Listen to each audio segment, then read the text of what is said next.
কখনো ফল বিক্রি, কখনো রাজমিস্ত্রির কাজ, আর সেখান থেকে আজ প্রিমিয়ার লিগের তারকা।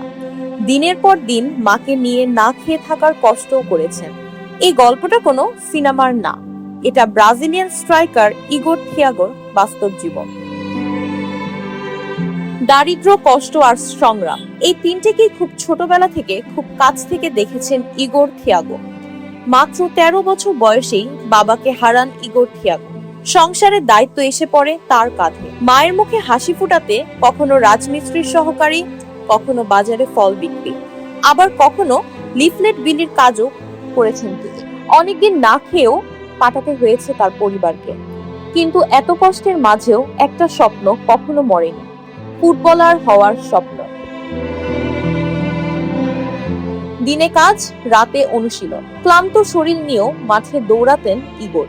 অনেক ক্লাবে ট্রায়াল দিয়েও সুযোগ পাননি, বারবার ফিরিয়ে দেওয়া হয়েছিল তাকে, কিন্তু তিনি বিশ্বাস হারাননি, কারণ তিনি জানতেন একদিন এই কষ্টই তাকে সফল করবে।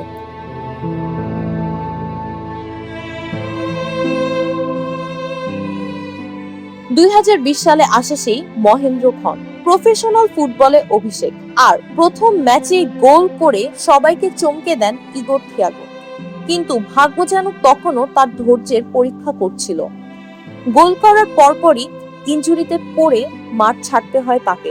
তবুও থামেননি তিনি, কারণ হার মানা তার জীবনের অংশ ছিল না।